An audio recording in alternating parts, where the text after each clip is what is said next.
Hey guys, so the Machinist is currently in a really bad spot, being not only a DPS that brings no extra utility whatsoever, while also having no extra mobility buttons, but simultaneous with both of those points, it is also on the absolute bottom of the DPS charts. And that is not because of a statistical error at over 3.5 thousand and growing each day data points. That is an incredibly firm base of data. So I figured, since I am genuinely passionate about the Machinist, let's talk about the ways that I'd love to see it being helped out. And to be clear, I don't say any of this about the Machinist because I don't love it. None of this is from malice. I adore the job, and it's a idea of like summoning its big omnic butler, you know, Bob do something from Overwatch with Ashe. It's absolutely an amazing fantasy to me, and I even put my money where my mouth is because my channel art was featuring my beautiful Machinist with Deathlock Lux, and that is one of the coolest weapons ever, and so please believe me that this comes from a place of love. So the first thing that I need to say immediately out the gate is so often people seem to conflate utility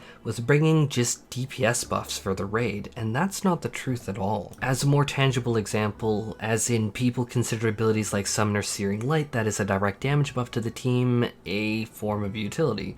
Frankly, this isn't utility because at the end of the day, all of the damage buffs in this game, and there are a ton of them, get rolled up into what we call a raid DPS value, or commonly abbreviated RDPS, which is the total sum of all of your contributions towards a group's damage, through both your own actions and through the buffs given to allies, such as Summoner Searing Light. To contrast it, to kind of cut the explanation a little bit more pointed, is many people cite things like, oh, look at the A DPS that the Machinist is doing because that's so far ahead, which is interesting for people to say because A DPS is a little bit more than this, but largely it just shows your own damage contributions without the buffs that you're giving to allies. And so when people say, so the Machinist is so far ahead in A DPS, right? That's kind of the punchline. How far ahead do you guys think? Like, write it in the comments if you want to like play along. How far ahead do you think that Machinist ranks ahead of jobs like Dragoon, where Dragoon has Battle Litany and two big raid buffs, or Ninja with Trick Attack, one of the hallmarks of raid buffs for literally years, or what about Monk with the Brotherhood? How far ahead of them do you think Machinist is? Well, given the fact that people fed me this, I've kind of come to share the meme with everyone else because Machinist is still doing significantly below average with A DPS. And this stat is highly skewed into infinity and beyond because Bard and Dancer are basically the buff bots of Final Fantasy XIV, and so taking away their buffs is simply... it's massively, terrifyingly non-representative of reality. It's completely unhinged. This is one of the many reasons why people talk in terms of raid DPS contributions. They don't often talk about A DPS contributions outside of trying to understand buff utilization, and that's an aside totally out of scope of this video. But that's why people largely talk in RDPS terms. Now, all of that leads me to a lot of people that I've talked to have cited the Machinist's turret used to overload, which could, with the Rook auto turret, increase damage taken by a single target, or the Bishop auto turret in an area of effect. The core problem, however, here is not being addressed. This would not solve a single problem here because raid DPS is all of the combined damage sources and buffs that you're giving to allies, or debuffs on a target like Scholar's Chant Stratagem, for instance, where the Machinist is, to be quite frank, clearly lacking in that whole total raid DPS total. Not to mention Samurai, which represents the so-called selfish melee DPS option, Black Mage, which is going to be the selfish caster option. I say selfish with massive quotes, by the way, and Machinist, in my opinion, should absolutely remain as an option for the range physical DPS players that don't want to simp all over their team, kind of like simping over girls on Twitch. I just think that it's healthy that when you have such big options that give buffs to allies like Bard and Dancer, it is healthy to have that Machinist as an option. So in terms of viable solutions that I think still keep the Machinist as the Machinist is, let's get the boring one out the gate, and I honestly thought that this would have been implemented in a hotfix, honestly back in patch 6.0 and Walker's release. Pure outright damage increase for the machinist. After all, that is the biggest problem, right?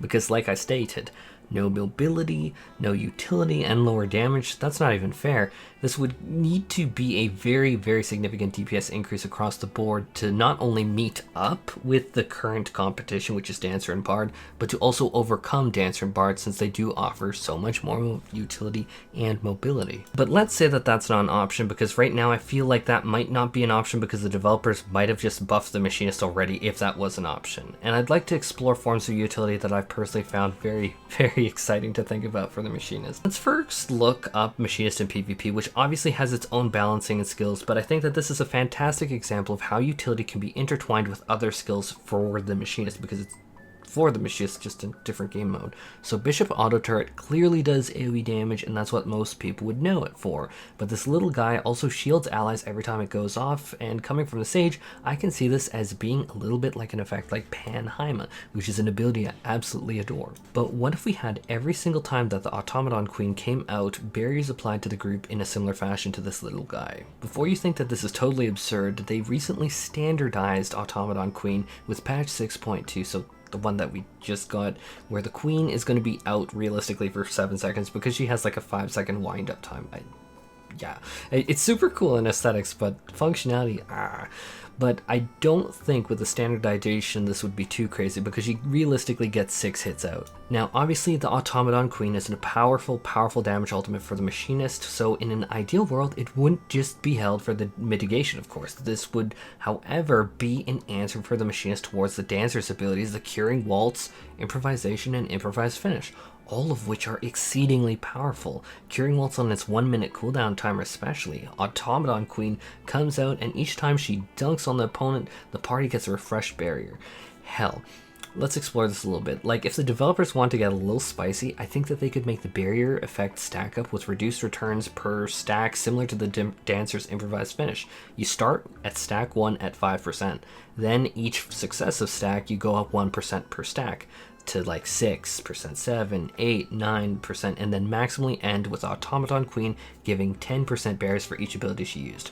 Obviously you'd get a bigger bang for your bob to do something if you use this during stacked multiple AoEs in succession, but that's the trade-off of this ability, similar to Sage's Panheima trade-off. Shine in one situation, be mid AF in others. And as I was again before, undeniably this would be most effective when used during successive AoE mechanics, but at the very least it would help pad out auto attacks on the tank. I kind of laugh at that, because the thought of P5S with the auto attacks with the damage over time effects on the tanks, and I think, wow, that would do so little to solve how much incoming damage that is. But hey, I'd take it. Absolutely, I'd take it. Do not think I'd be caught not taking it.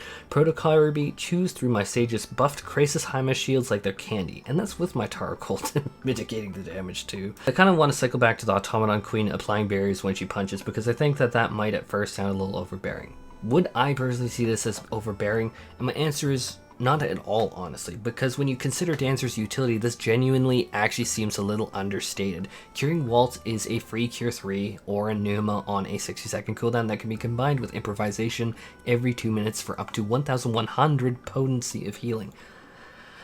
That is a lot. That is a lot. And that's all for free on a DPS without losing any damage. And that's not even talking about for the for sure noticeable shield with Improvised Finish. That is definitely something I appreciate. And I don't think that this would be broken, but I think it would give the machinist a reason just to be taken. And kind of at this point, we're just looking for that. Now for idea 3. Another thought that I've been discussing at length with some others is Scholar has recently gone the Expedient buff that gives both a powerful AoE mitigation to the party and a movement speed boost. Given the success of that ability on a healer of all things, which is weird in hindsight, but Peloton has been a ranged DPS role action since like the days of Eld, exceptionally useful in moving around outside of combat. In fact, in dungeons, this is absolutely something that you should use between pulls. I think with Variant and Criterion dungeons we'll see more of it, but we definitely see it a ton in the speedrunning community. Many ranged DPS that run Expert, you can see use it. It's just a very good ability, or alternatively for running in cities. But to be quite clear though, Peloton doesn't provide damage mitigation, nor does my proposed utility provide mitigation. It's purely the speed boost. Let's leave the mitigation to the scholars. But Peloton has been here for a while, and I see it honestly as being very fitting to have that sort of expedient equivalent on a well, rather, the Peloton role, range physical DPS, and I speak of simply the movement speed and nothing else. I just want to drive that home. But I say a tactical sprint that the machinist could use on a hefty cooldown timer. This would be in and of itself enough utility to undeniably put the machinist on the roadmap.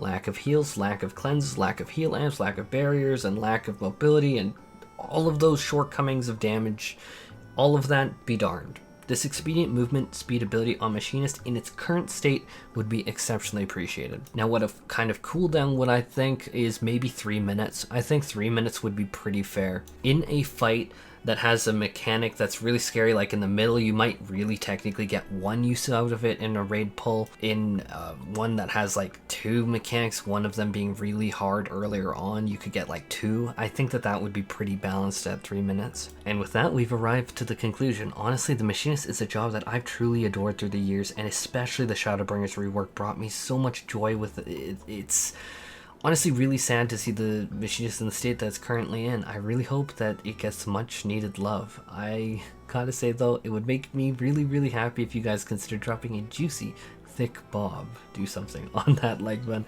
and can't die that subscribe button. And with that, I wish you all an exceptionally great Monday.